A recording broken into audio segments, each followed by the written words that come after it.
அல்லேலூயா.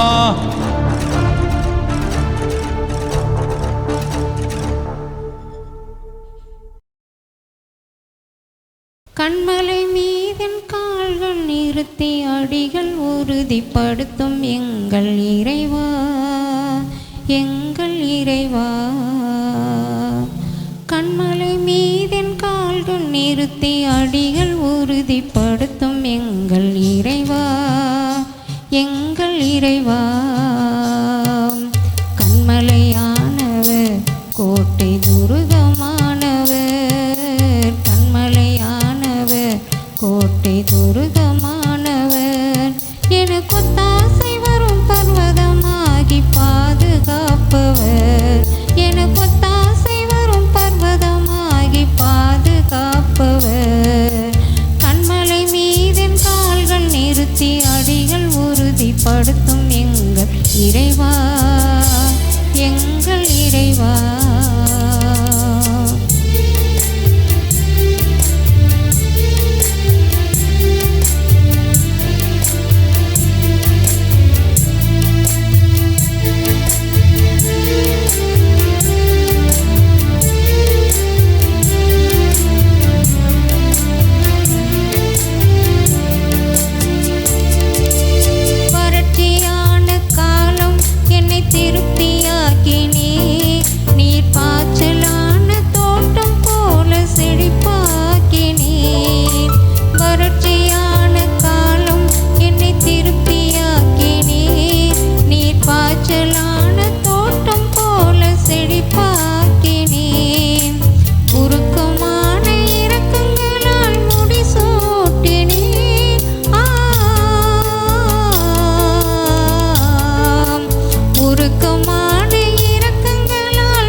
உத்தமமான வழியில் என்னை நித்தமும் நடத்தினீர், விடாய்த்து போன ஆத்துமாவை ஆற்றி தேற்றினீர்.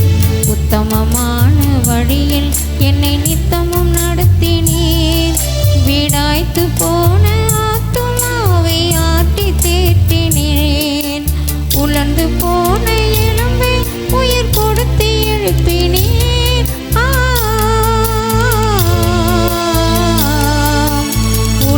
போன எலும்பை உயிர் கொடுத்து எழுப்பினீர்.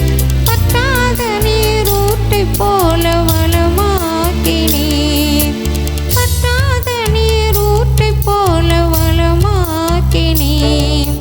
கண்மலை மீதின் கால்கள் நிறுத்தி அடிகள் உறுதிப்படுத்தும் எங்கள் இறைவா, எங்கள் இறைவா.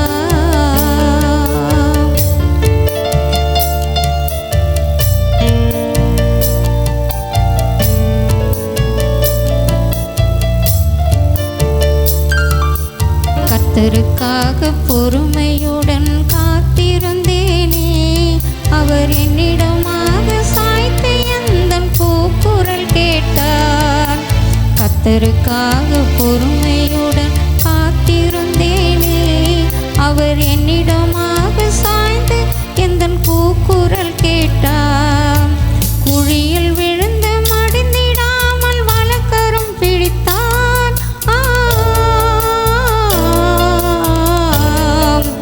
குழியில் விழுந்து மடிந்திடாமல் வலக்கரம் பிடித்தார். அவர் துதியை பாடும் பாடல் எந்த நாவினில் கொடுத்தார். அவர் துதியில் பாடும் பாடல் எந்த நாவினில் கொடுத்தார். கண்மலை மீது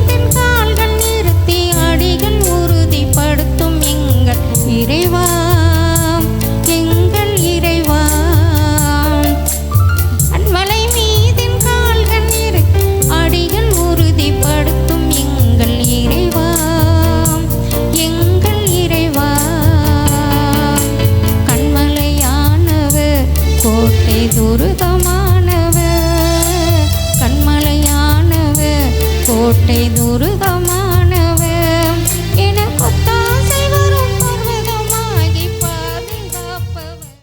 கர்த்தர் நல்லவர். இந்த நாளிலும் கூட வந்து கலந்து கொண்டிருக்கிற உங்கள் ஒவ்வொருவரையும் ஜீவனுள்ள கிறிஸ்து இயேசுவின் நாமத்தினாலே உங்களை வாழ்த்தி வரவேற்கிறேன். கர்த்தர் தாமே உங்களை ஆசீர்வதிப்பாராக. அல்லேலூயா. அதோடு மாத்திரமல்ல, இந்த நேரலையிலே பார்க்க போகிறதான உங்களையும் இயேசு கிறிஸ்துவின் நாமத்தினால் ஆசீர்வதிக்கிறேன். அவர் உங்களை ஆசீர்வதித்து காத்துக்கொள்வாராக. தொடர்ந்து நாம் கர்த்தருடைய வார்த்தைக்குள்ளாய் கடந்து போவோம். பாஸ்டர் இமானுவேல் டேவிட் அவர்கள் வந்து நம்மோடு கூட கர்த்தருடைய வார்த்தையை பகிர்ந்து கொள்வார். Praise Lord. கர்த்தர் நல்லவர். கர்த்தருடைய நாம் மகிமைப்படட்டும். கர்த்தருடைய வார்த்தையை நம்ம தியானிக்க போகிறோம். கர்த்தருடைய வார்த்தையை விசுவாசிப்போம். கர்த்தருடைய வார்த்தையை ஏற்றுக்கொள்வோம். அது நமக்குள்ளாக கிரியை செய்யும். எடுத்துக்கொள்ளலாம். நம்ம மாதத்தினுடைய வாக்குத்தத்த வசனத்தை எடுத்துக்கொள்ளுங்க.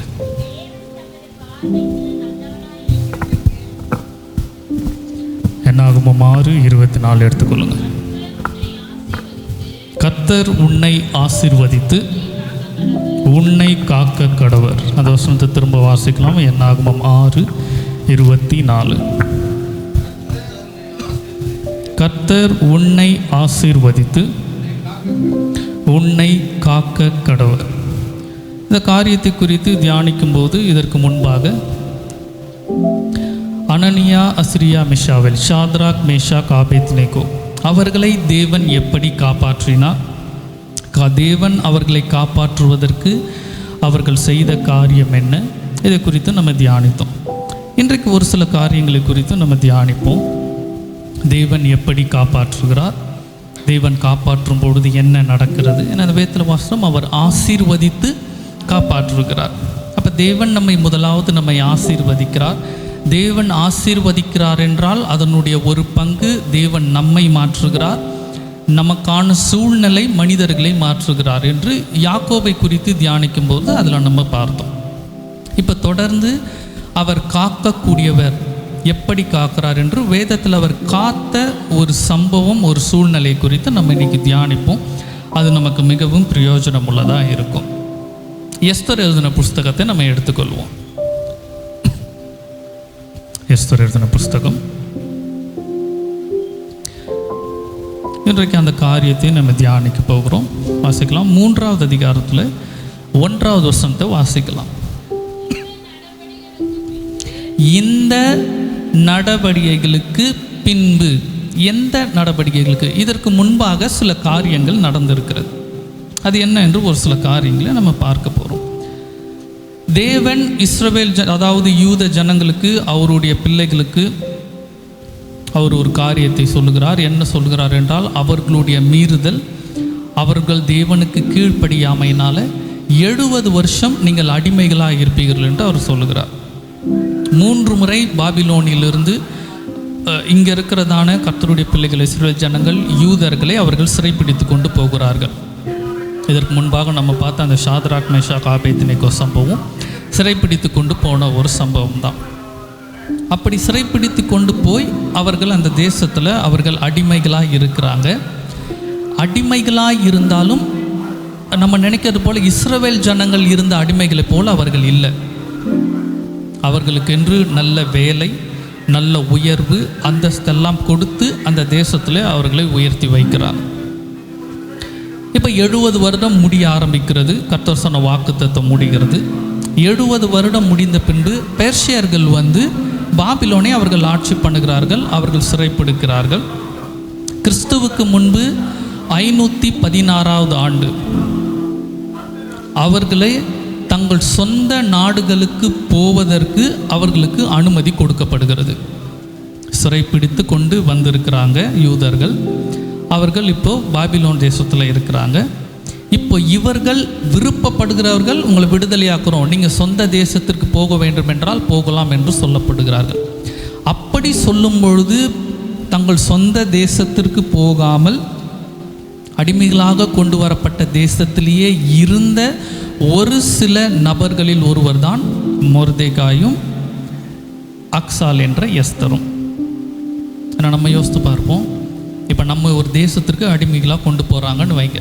இப்போ வெளிநாட்டுகளுக்காக நம்ம தெரிந்தது போல் சொல்கிறேன், வெளிநாடுகளுக்கு படிக்கிறதுக்காக போகிறாங்க, வேலை செய்கிறதுக்காக சிலர் போகிறாங்க.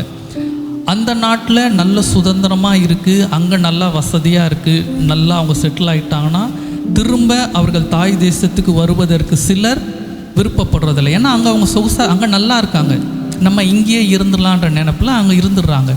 ஆனால் ஒரு சிலர் என்ன வசதி இருந்தாலும் என்ன இருந்தாலும் கடைசி நாட்களில் எங்கே தான் வரணும்னு விருப்பப்படுவாங்க, தாய் நாட்டுக்கு வரணும்னு விருப்பப்படுவாங்க. அப்போ இப்படி சிறைப்பிடித்து கொண்டு போய் ஒரு சில ஜனங்கள் அங்கேயே அவர்களுக்கு நல்ல வாழ்க்கை இருந்ததுனால தங்கிவிட்டார்கள். அவர்களில் ஒருவர் தான் மொர்தெகாவும் எஸ்தரும். நான் சொல்வது போல் மொர்தெகாய் நம்முடைய கணிப்பில் எப்படி இருக்கும்? அவன் அரண்மனை வாசலில் இருந்தானதும் இந்த கம்பை பிடித்து கொண்டு ஒரு காவலாளி இல்லை ஒரு செக்யூரிட்டி போல் இருப்பான் என்பது போல் இருக்கும். அப்படி கிடையாது. ஆனால் அந்த வசனத்தை நான் வாசிங்களேன், 3வது அதிகாரத்தில் 2வது வசனத்தை வாசிங்க. ஆகையால் இருக்கிற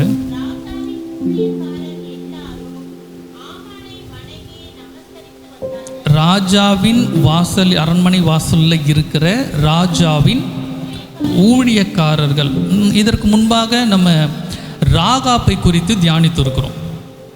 ராகாப்பினுடைய சம்பவத்தை குறிக்கும் பொழுது நான் சொல்லியிருந்தேன், ஒரு கோட்டை சுவர் இருக்கும், அந்த கோட்டை சுவர் மதில் சுவருக்கு அருகாமையில் யார் இருப்பாங்க, அதற்கு முன்பாக யார் இருப்பாங்க, அரண்மனை வாசலில் யார் இருப்பாங்கன்னு பிரித்து சொல்லியிருக்கிறேன்.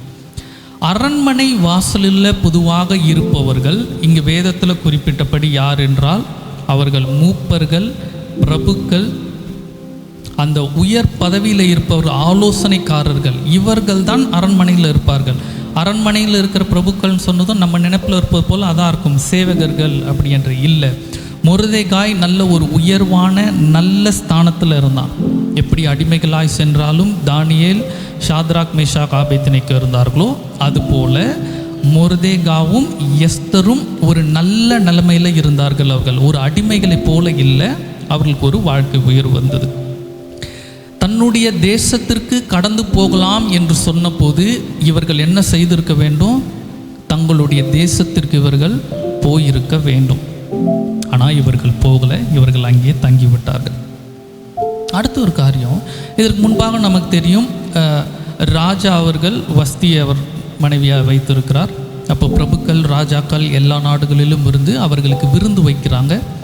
அப்போது ராஜா சொல்கிறாரு, வஸ்தியினுடைய அழகை எல்லாரும் பார்க்க வேண்டும் என்று சொல்லி அவர்களை அழகுபடுத்தி அவர்களை வர சொல்கிறாங்க.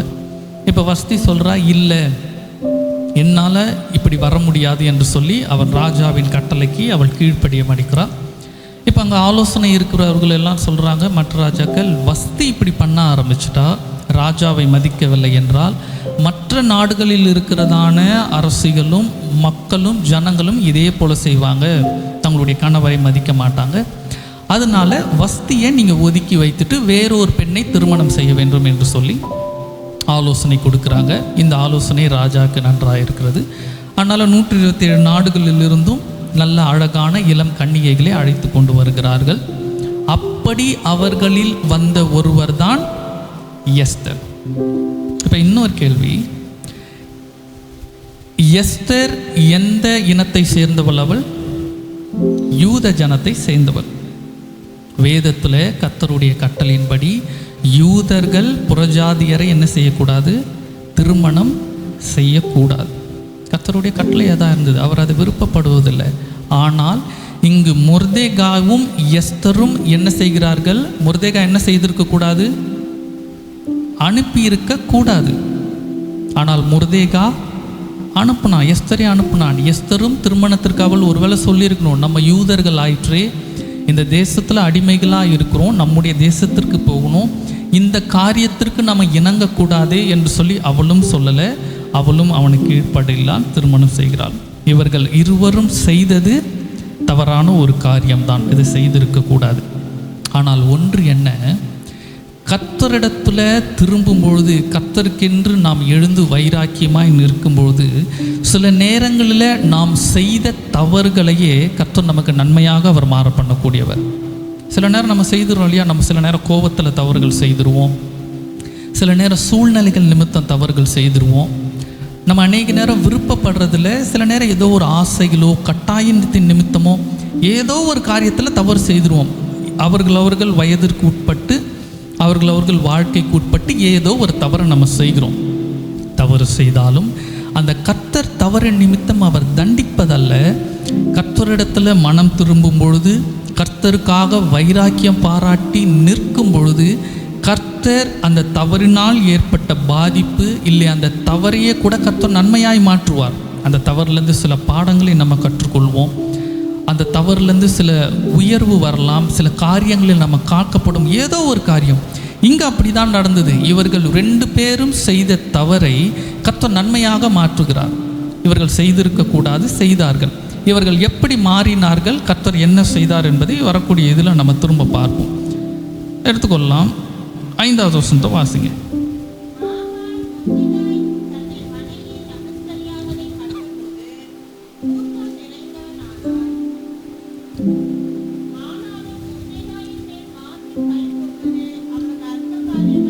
அவனுக்கு அற்ப காரியமாய் கண்டது. இதுக்கு மேல உள்ள பார்த்தோம். ஆமான் 4வது வசனத்தை வாசிங்க.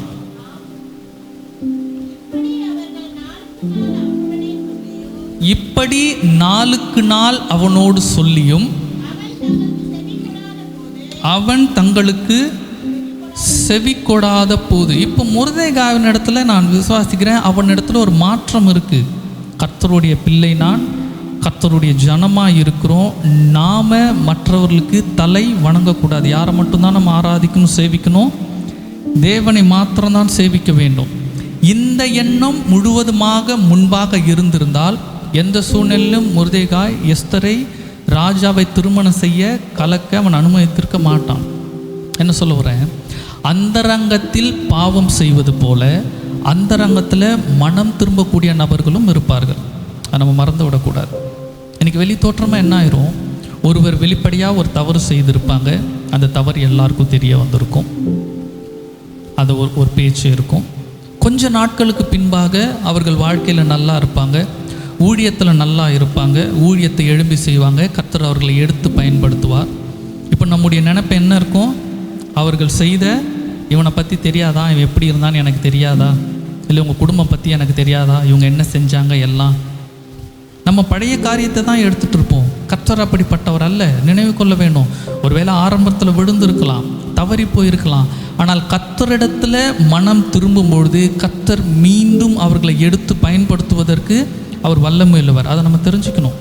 நான் சொன்னது போல் அந்தரங்கத்தில் பாவம் செய்வது போல அந்தரங்கத்தில் கர்த்தரிடத்தில் மனம் திரும்புகிற ஜனங்கள் அநேகர் இருக்கிறாங்க. நம்மளும் இருப்போம் இல்லையா? கர்த்தரிடத்தில் அந்தரங்கத்தில், கர்த்தாவே இந்த காரியத்தை செய்துட்டேன், என்னை மன்னிங்கன்னு சொல்லும்போது கர்த்தர் அதே போல் மற்றவர்களையும் எடுத்து பயன்படுத்தக்கூடியவர். இங்கே மொர்தெகாய் இப்பொழுது அவன் எழுந்து நிற்கிறான், தலை வணங்குவதல்ல என்று சொல்லி நிற்கிறான். தொடர்ந்து வாசிப்போம். இப்போ 5வது வசனத்தையும் 6வது வசனத்தையும் வாசிங்க.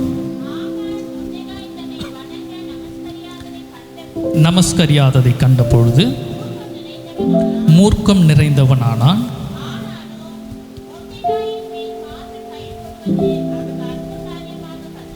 மொர்தெகாயின் மீது மாத்திரம் கை போடுவது அவனுக்கு அற்ப காரியமாய் இருந்தது.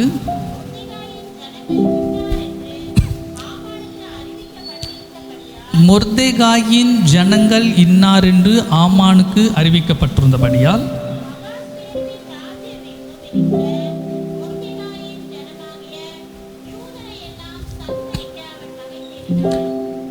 சரி, நமக்கு எல்லாம் தெரிந்தது தான், இதுக்கு விளக்கம் இல்லை. இப்போ என்னுடைய கேள்வி, ஆமானுக்கு விரோதம் சொல்ல முடியாது. ஆமானுக்கு எரிச்சல் உண்டாயிருச்சு, அவனுடைய பொறாமை, பெருமை, அவனுடைய கர்வத்தினால அவனுக்கு கோபம் உண்டாகுது. ஆமான் தவறு செய்யலை. இப்போ ஆமான் மீது மன்னிக்கணும், ஆமான் மொர்தெகாயின் மீது கோபப்படுகிறான். கொலை செய்திருக்க வேண்டும் என்றால் யாரை மாத்திரம்தான் கொலை செய்திருக்கணும்? மொர்தெகாயை மாத்திரம் கொலை செய்திருக்கணும்.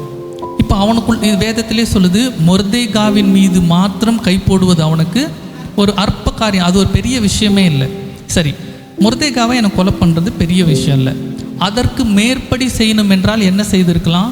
மொர்தெகாவின் குடும்பத்தை தான் கொலை செய்திருக்க வேண்டும். இவனை கொலை செஞ்சு ஒரு பிரயோஜனம் அல்ல, இவன் குடும்பத்தையே இவன் சந்ததியே இல்லாமல் பண்ணிடலாம். இந்த எண்ணங்கள் தான் வந்திருக்கணும். எதற்காக? அவனுடைய இனத்தை அழிக்க வேண்டும் என்கிறதான எண்ணம் அவனுக்கு வரணும். ஏன் அவனுக்கு அந்த எண்ணம் வரணும்? ஒரு ஆரிஜின் இருக்கும் இல்லையா? இந்த எண்ணம் வருவதற்கு ஏதாவது ஒரு காரணம் இருக்கணும். காரணம் இல்லாமல் பொதுவாக ஒரு இனத்தையே அழித்து விடலாம் என்கிற எண்ணம் வராது. என்ன காரணம்? அதை இன்னைக்கு நம்ம தெரிந்து கொள்வோம். சரித்திர ரீதியாகவும் வேதத்தின் அடிப்படையாகவும் தெரிந்து கொள்ளலாம். வாசிக்கலாம். 2வது அதிகாரத்தில் 5வது வசனத்தை வாசிங்க. அப்பொழுது சூசான் அரண்மனையிலே பென்யமீனாகிய கீசின் குமாரன். போதும். இப்போ மொர்தெகாய் யார் என்பதை நம்ம முதல்ல தெரிந்து கொள்வோம். மொர்தெகாய் அவன் எந்த வம்சத்தை சேர்ந்தவன்? கீஷ் பரம்பரையில் வந்ததான பெஞ்சமின் கோத்திரத்தை சேர்ந்தவன். வேதத்தில் தெரியும். இல்லை, யூதர்கள் என்றால் 12 பதங்களும் சேர்த்து இருக்கிறதான எல்லாரும் யூதர்கள் என்று அழைக்கப்படுவார்கள். பெஞ்சமின் கோத்திரம், லேவி இருப்பார்கள். இவர்கள் இருந்தது எல்லாம் அந்த கோத்திரங்கள் சேர்த்து இவர்கள் யூதர் என்று அழைக்கப்படுவார்கள். அப்போ இங்கே வேதத்தில் வாசிக்கிறோம், மொர்தெகாய் எந்த வம்சத்தை சேர்ந்தவன்? அவன் யூதனாக இருந்தாலும் பென்யமின் வம்சத்தை சேர்ந்தவன். அப்போ மொர்தெகாயும் பென்யமின் வம்சத்தை சேர்ந்தவன். எஸ்தரும் எந்த வம்சத்தை சேர்ந்தவள்? அவளும் பென்யமின் வம்சத்தை சேர்ந்தவர். இந்த பென்யமின் வம்சம் யார் என்றால் சவுலினுடைய வம்சமாய் இருக்கிறது. சவுலினுடைய வம்சத்தில் வந்தவர்கள் தான் மொர்தெகாயும் எஸ்தரும். நான் வரக்கூடிய நாட்களில் இந்த காரியங்கள் வேணால் நான் விவரித்து சொல்கிறேன். இது அதற்குள்ளே போகல. கர்த்தர் எப்படி காப்பார் என்பது தான் இன்றைக்கு நம்ம தியானிக்க போகிறோம். ஆனால் அதற்கு முன்பாக இந்த அடிப்படை ஒரு சில காரியத்தை தெரிந்து கொள்ளலாம். அப்போ யாருடைய பரம்பரை வம்சத்தில் வந்தவன் மொர்தெகாயும் எஸ்தரும்?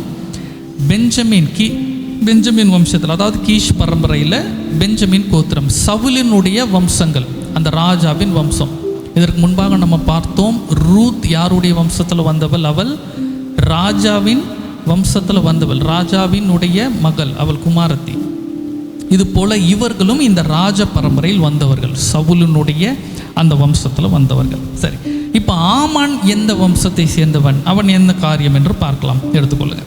3வது அதிகாரத்தில் 1வது வசனத்தை வாசிக்கலாம். இந்த நடவடிக்கை பின்பு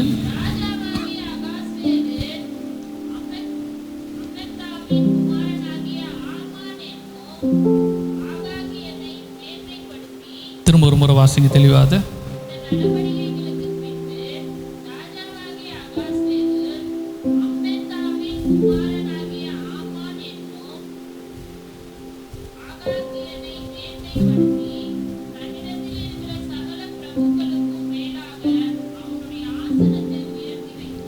அமத்தாவின் மகனாகிய ஆகாகியன்.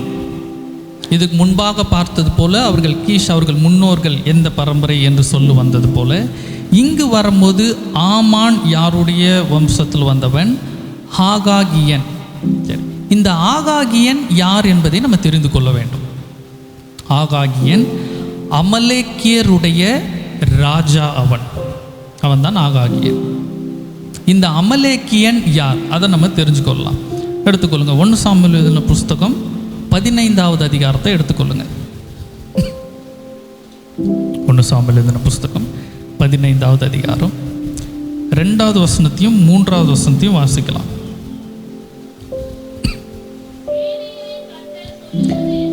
சேனைகளின் கர்த்தர் சொல்லுகிறது என்னவென்றால், இஸ்ரவேலர் எகிப்திலிருந்து வந்த பொழுது அமலேக்கியர் அவர்களுக்கு வரிமடித்த செய்கையை என் மனதிலே வைத்திருக்கிறேன். இப்பொழுதும் நீ போய் அமலேக்கியர் மடங்கடித்து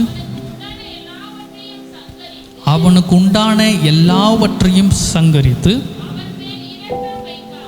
அவன் மேல் இரக்கம் வைக்காமல் புருஷரையும் ஸ்திரீகளையும் பிள்ளைகளையும் குழந்தைகளையும் மாடுகளையும்.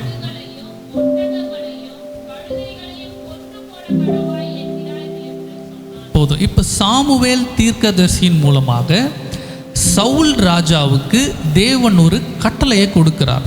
என்ன கட்டளை கொடுக்கிறார்? அமலேக்கியரை ஒருத்தனையும் என்ன செய்யக்கூடாது, உயிரோட விடக்கூடாது. ஆடு மாடுகள் எல்லாவற்றையும் நீ கொன்று போட வேண்டும். ஏனென்றால் இஸ்ரவேலர்கள் அவர்களுக்கு வாக்களிக்கப்பட்ட தேசத்திற்கு கானானுக்கு கடந்து வரும்போது வழி மறித்ததை, இவங்க கொடுத்த பிரச்சனையெல்லாம் நான் நினைவில் வைத்திருக்கிற, மனதில் இருக்கிறேன், இவங்களை அழித்து போட வேண்டும் என்று சொல்லி கட்டளை கொடுக்கிறார். ஆனால் சவுல் ராஜா என்ன செய்கிறான்? அவன் அமலேக்கியனை கொல்லாதபடி ஒரு சில ஆடு மாடுகள், ஒரு சில முதன்மையானவற்றை அவன் எடுத்து வைக்கிறான். முதன்மையானவற்றை எடுத்து வைத்து கொண்டு ராஜாவையும் அவன் உயிரோடு அவன் காவலில் வைக்கிறான். மற்ற ஜனங்களை இவன் கொன்று போடுகிறான். இப்போ என்ன ஆகுறது? நமக்கு தெரிந்த சம்பவம் தான் இது. தேவனுடைய பார்வையில் கோபமாக இருக்கிறது. இப்போ தேவன் சாமுவேல் தீர்க்கதரிசியை கொண்டு சொல்கிறார், அவனை ராஜாவாக்குனது என் மனசுக்கு வேதனையாக இருக்குது, அவனை தள்ளி அவனுடைய ராஜ்யபாரத்தை நான் தாவீதுக்கு கொடுக்க போகிறேன், இதை நீ போய் சொல்லுன்றார். இப்போ சாமுவேல் சவுல் இடத்துல போய் இதை சொல்லுகிறார். இப்போ சவுல் மிகவும் வேதனைப்படுகிறான். வேதனைப்பட்டு எனக்கு மன்றாடி கேட்குறான், மன்னிப்பு கேட்குறான். சில சம்பவங்கள் நடக்கிறது. 15வது அதிகாரத்தில் 35வது வசனம் வரை இருக்கும். அதில் இந்த காரியங்கள் எல்லாம் பார்க்குறோம். இப்போ கடைசியில் என்ன ஆகிறது? சாமுவேல் அமலேக்கிய ராஜாவை அவன் கொன்று போடுகிறான். 33வது வசனத்தை வாசிங்க. சாமுவேல் ஆக்கினது போல ஸ்திரீகளுக்குள்ளே உன் தாயும் பிள்ளை அற்றவள் ஆவாள் என்று சொல்லி சாமுவேல் கில்காலிலே கர்த்தருக்கு முன்பாக ஆகாகை துண்டித்து போத்தான். இந்த அமலேக்கியருடைய ராஜாதான் ஆகாக். இந்த ஆகாகினுடைய வம்சத்தில் வந்தவன் தான் ஆமான். சரி, இப்போ ஒரு கேள்வி இருக்கலாம். சவுல் ராஜா மற்ற ஜனங்களை எல்லாம் கொன்று போட்டு விட்டார், அதோடு எல்லாமே முடிஞ்சிருச்சு. ராஜாவை மிச்சம் வச்சாங்க. இந்த ராஜாவை சாமுவேல் தீர்க்கதரிசி கொன்று போட்டு விட்டார். இதற்கு பின்பாக எப்படி சந்ததிகள் வந்திருக்கும் என்று சொல்லி நீங்கள் இந்த 15வது அதிகாரத்தை பார்த்தீங்கன்னா, இது எல்லாம் ஒரு நாளிலேயோ இல்லை ஒரு சில மணி நேரத்துலேயோ நடந்த காரியங்கள் அல்ல. நான் சொன்னது போல் ஒரு நாள் நான் இதை ஒரு தனி பிரசங்கமாக எடுத்து நம்ம இதை தியானிப்போம். ஏன்னால் கில்காலில் இருக்கிறாங்க, கிபியாவுக்கு போகிறாங்க, பிரயாண தூரங்கள் இருக்கிறது. ஒரு இடத்துலேருந்து எத்தனை கிலோமீட்டர். ஏன்னா அந்த நாட்களில் நமக்கு இருக்கிற போல் வாகனங்கள்லாம் இல்லை, நடைப்பயணமாக தான் போக வேண்டும். இத்தனை நாள் தூரத்தில் இத்தனை நாள் கிலோமீட்டர் நடக்க முடியும். இதையெல்லாம் பார்க்கும்போது இது சில நாட்கள், மாத கணக்கில் நடந்ததான ஒரு காரியங்கள். அப்போ இந்த ராஜாவுக்கு அவன் சிறைப்பிடித்து வைத்திருந்தாலும் அவனுக்கு சில சலுகைகளோடு வைத்திருந்தான். ஒருவேளை பெண்களை கொடுத்திருக்கலாம், அவனுக்கு வசதிகளை கொடுத்திருக்கலாம், அவனை வைத்திருந்தான். ஏன்னா வரும்போது சாமுவேல் தீர்க்கதரிசி இவனை அடைக்கும்பொழுது மரண கசப்பு அற்று போயிற்று என்றவன் வருகிறான். அப்போ அவனுடைய நிலைமை என்ன? ராஜாவே கொல்லலை, தீர்க்கதரிசி என்னை கொல்ல மாட்டார். இவன் அந்த தைரியத்தில் இருந்தான். இப்போ முன்பாக இவன் யாரோடு இருந்திருப்பான், இவன் சந்ததி எப்படி விருத்தியாக இருக்கும் என்று தெரியலை. அதனால தான் நீங்கள் தீர்க்கதரிசி சொல்லும் போது அவன் சொல்லுகிறான். 33வது வசனத்தை வாசிங்க.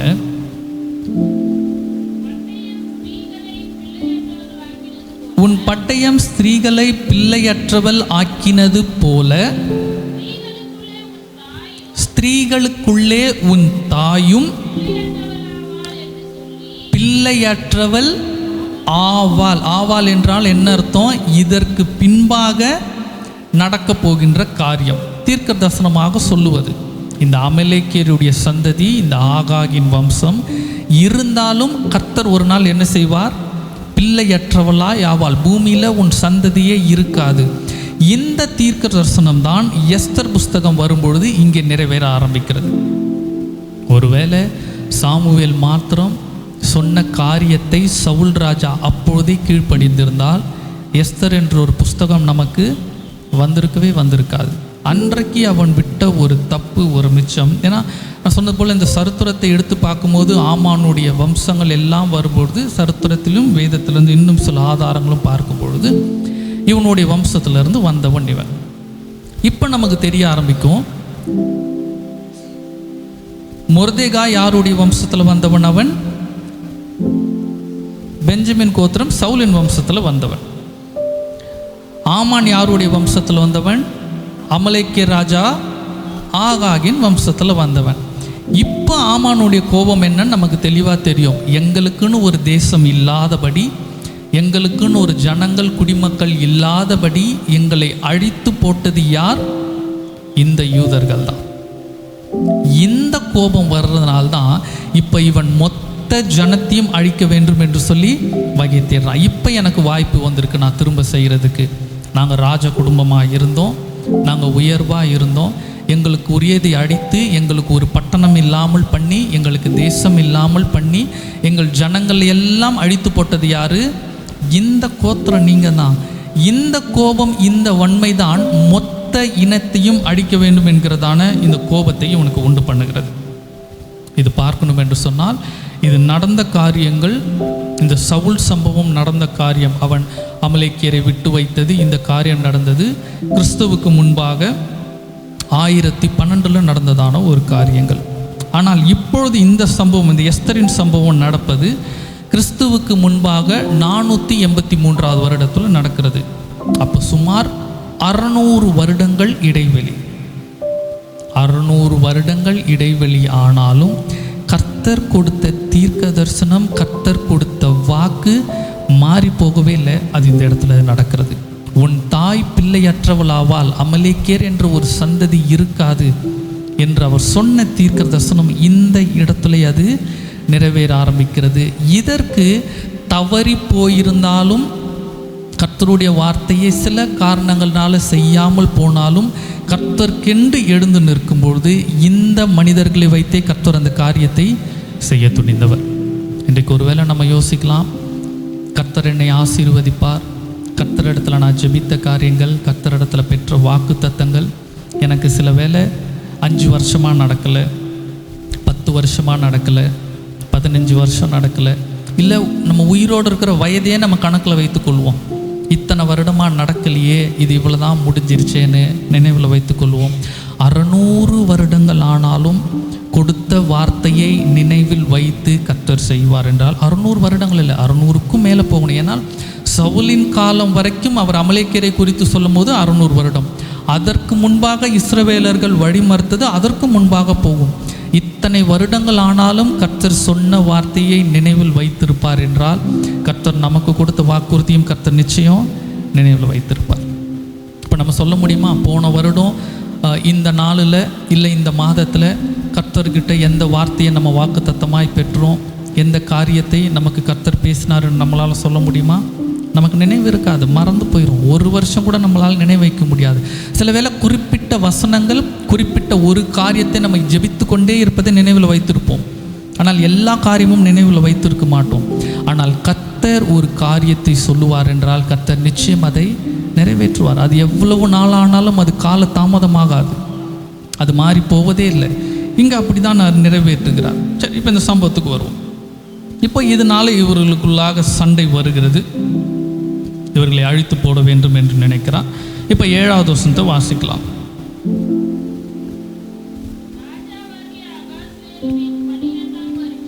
ராஜாவாகிய அகேஸ்வரின் 12வது வருஷம் நிசான் மாதமாகிய 1ஆம் மாதம். இந்த யூதர்களுடைய மாதம் என்பது நிசான் மாதம், 1வது மாதம். அது தொடர்ந்து சில மாதங்கள் இருக்கும். நீங்கள் யூடியூப்பில் பார்ப்பீங்கன்னா நான் அந்த பிக்சர் வேணால் போடுறேன். ஜனவரி மாதமும் பிப்ரவரி மாதமும் இது ரெண்டுத்திற்கும் இடைப்பட்டு துவங்கக்கூடியது தான் அந்த முதல் மாதம். இப்போ எப்படி இங்கிலீஷ் 2 மாதத்திற்கு நடுவில் தமிழ் மாதம் தொடங்குதோ, இதே போல தான் இஸ்ரவேலர்களுடைய அவர்கள் மாதமும் தொடங்கும். அப்போ முதல் மாதம் நிசான் மாதத்தில் ஆமானுக்கு முன்பாக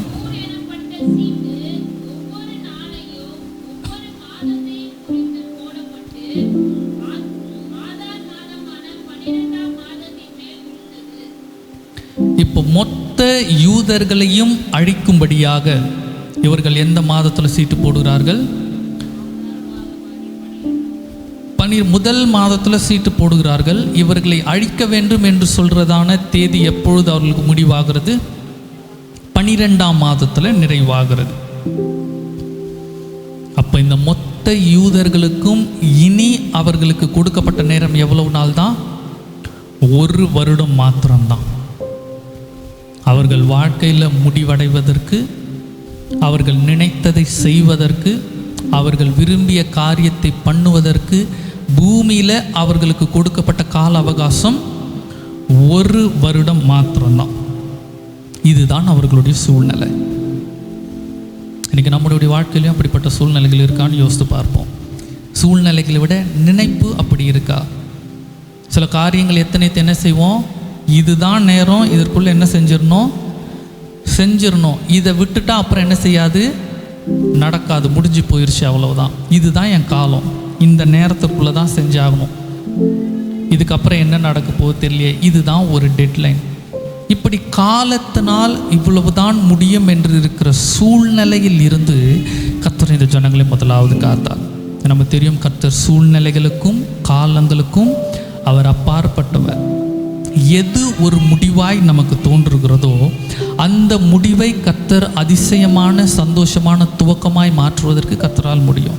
எதை குறித்தும் கலங்க வேண்டாம், எதை குறித்தும் யோசிக்க வேண்டாம். எப்பொழுதும் ஒரு நினைப்பு இருக்க வேண்டும், கர்த்தர் அறியாதபடி, கர்த்தர் அனுமதிக்காதபடி என் வாழ்க்கையில் எந்த காரியமும் நடக்காது. இந்த ஜனங்களுக்கு இவ்வளோ பெரிய பிரச்சனை, இவ்வளோ பெரிய கஷ்டம், இது யார் அறிந்தது? கர்த்தர் அறிந்தது. கர்த்தருக்கு தெரியும், இந்த பிரச்சனையின் நிமித்தம் இந்த ஜனங்களுக்கு ஒரு பெரிய ஆசீர்வாதத்தை நான் கட்டளையிட போகிறேன். இந்த சம்பவத்திற்கு பின்பாக பூமியில் அமலேக்கியர் என்று ஒரு இனம் இல்லவே இல்லை. சொன்ன தீர்க்க தரிசனம் இங்கே முழுவதுமாக நிறைவேறப்படுகிறது. விட்டு வச்ச 1-2 மிச்சமும் முழுமையாக அடிக்கிறது. இப்போ பூமியில் சிலர் அந்த போஷியாவிலலாம் அமலேக்கியன்ஸ்லாம் இருப்பாங்க. அவர்கள் அமலேக்கியர்கள் அல்ல, அந்த பெயரை அவர்கள் வைத்து கொண்டு இருக்கக்கூடியவர்கள். பூமியில் அமலேக்கியர் என்ற ஒரு இனம் இந்த எஸ்தர் புஸ்தகத்திற்கு பின்பாக இல்லை. அப்போ முதலாவது கர்த்தர் இவர்களை காத்ததான பகுதியில் ஒன்று, அந்த ஒரு டைம் ஃப்ரேமை கர்த்தர் எக்ஸ்டெண்ட் பண்ணார். இவ்வளவு தான், இதுக்கு மேலே நடக்காது, இதுதான் உன் காலம் என்று நிர்ணயித்ததை கர்த்தர் விரிவுபடுத்தினார். எனக்கு ஒரு வேளை பூமியில் வியாதி நிமித்தம் வாழ்க்கை இவ்வளோதான் ஒரு நினைப்புக்கு வந்திருக்கலாம். இந்த வியாதி வந்துருச்சுங்க, இனி இவ்வளவு நாள் தான் உயிரோடு இருப்பாங்க, இதற்கு மேலே உயிரோடு இருக்க முடியாது, இவ்வளவு நாள் தான் உங்கள் பலன் இருக்கும், குறிப்பிட்ட காலம்தான் மனிதர்கள் ஒரு முடிவுக்கு கொண்டு வரலாம்.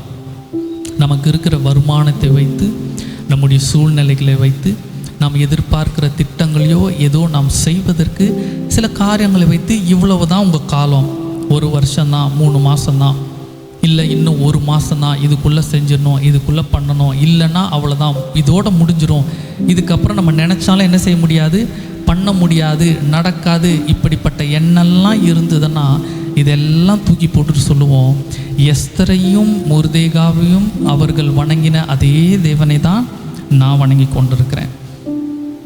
ஏன்னா இந்த எஸ்தர் புஸ்தகத்தை சொல்லுவாங்க, தேவன் கர்த்தர் அப்படி என்ற வார்த்தையே வராது என்று சொல்லி. ஆனால் அதை விட ஒவ்வொரு அதிகாரத்திலும் கர்த்தருடைய செயலும் கர்த்தருடைய மகத்துவம் அதிகமாக விளங்குகிற ஒரு புஸ்தகம். அப்போ நினைவில் வைப்போம், இதுக்கு மேலே நடக்காது, இதான் ஒரு காலம் என்று நிர்ணயித்து வைத்தால் கர்த்தர் என் காலத்தை நீட்டிக்க செய்யக்கூடியவர். கர்த்தர் என் ஆயுசினால நீடிக்க செய்வார். கர்த்தர் என்னுடைய குடும்ப திட்டங்களை நீடிக்க செய்வார். கால தாமதானா நான் பொறுமையாக இருக்கேன், நான் கோவப்பட போவதில்லை, பதட்டப்பட போகிறதில்லை, வேதனைப்பட போகிறதில்லை, அவியூசமான வார்த்தைகளை சொல்ல போகிறதில்லை, கோவம் எதுவும் இல்லை, நான் அமைதியாக இருப்பேன்.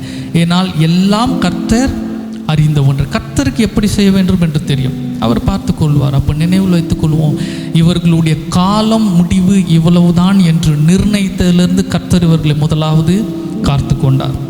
இன்னொரு காரியத்தை பார்க்கலாம். 10வது வசனத்தையும் 11வது வசனத்தையும் வாசிக்கலாம்.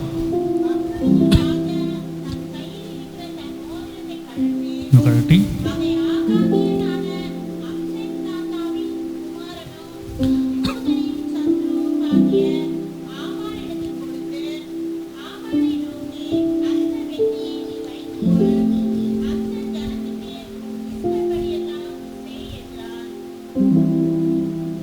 இப்போ அடுத்த ஒரு காரியம், இந்த ஜனங்களை அழிக்கும்படியாக ராஜாவினால் முத்திரை மோதிரத்தினால் சட்டம் பிறப்பிக்கப்பட்டது.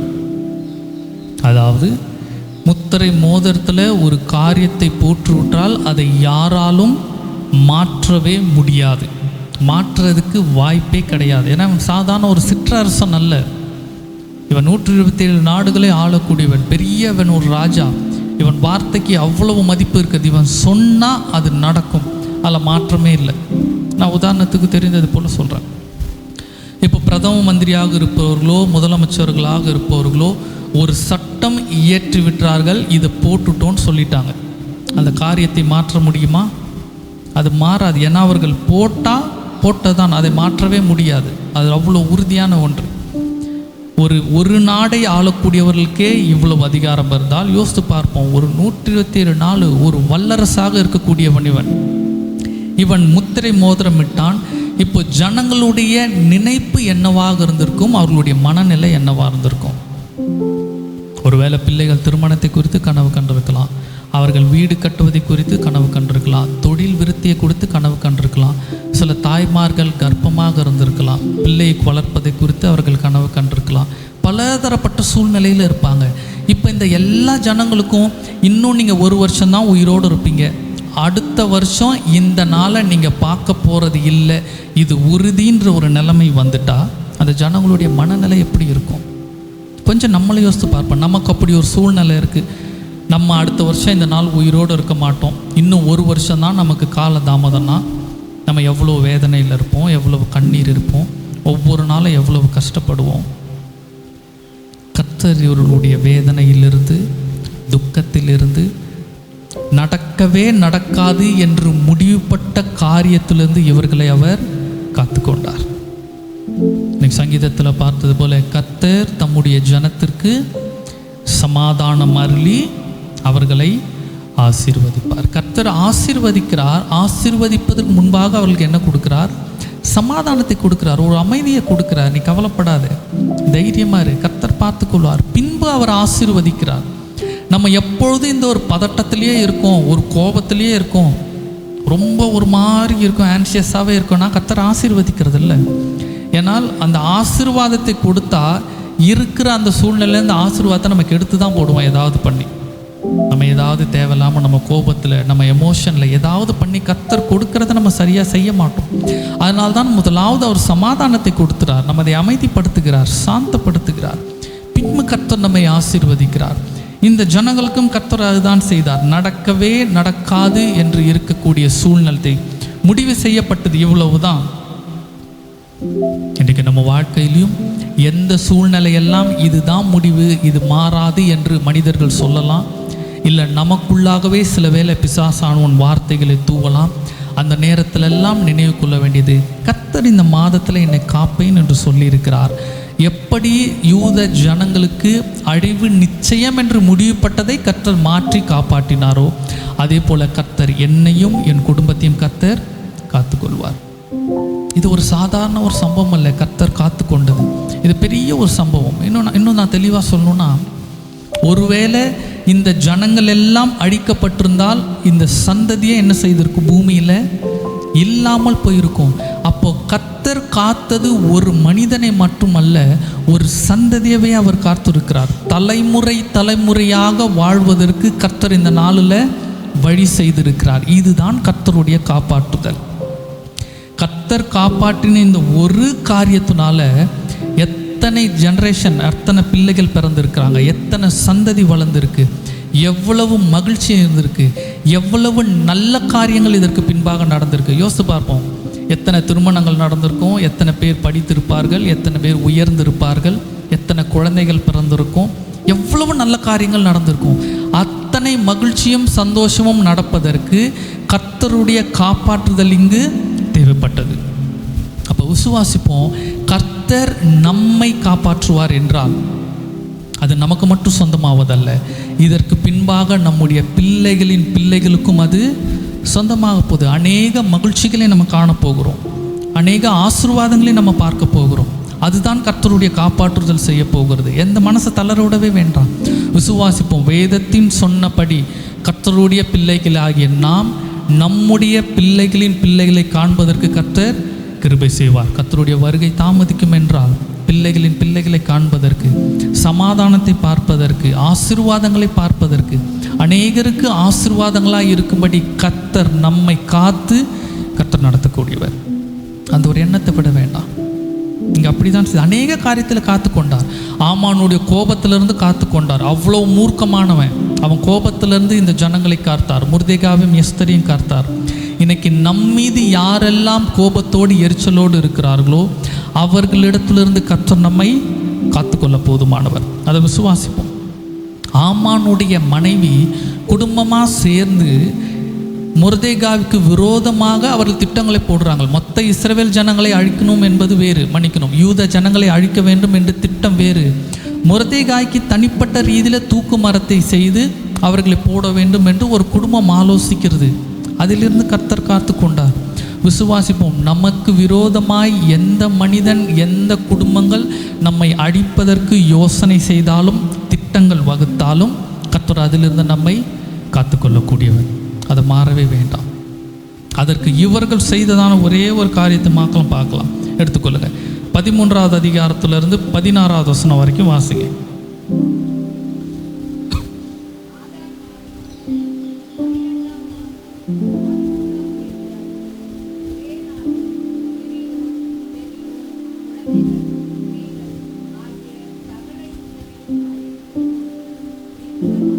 அழித்து கொன்று நிர்மூலமாக்கவும் அவர்களை கொள்ளையிடவும் அஞ்சற்காரர் கையிலே கட்டளை அனுப்பப்பட்டது. இந்த நாளுக்கு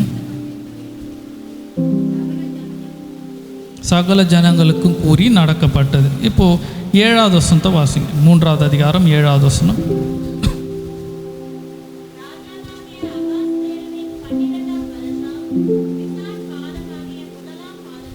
4வது அதிகாரத்தில் 7வது வசனம் வாசிங்க.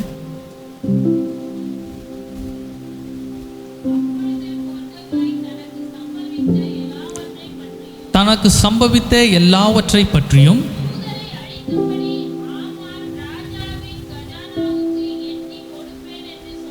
சொன்ன பற்றியும் அன்றி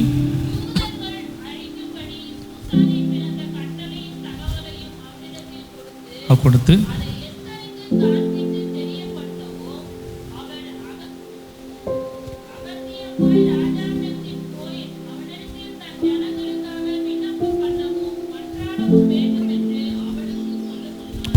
இப்போ என்ன சம்பவம் நடக்கிறது? முர்தேகா இந்த விஷயங்கள் கேட்டு அவன் எஸ்தர் ராஜாத்தின் இடத்துல போயிட்டு ஜனங்களுக்காக மன்றாடும்படி சொல்லுகிறான்.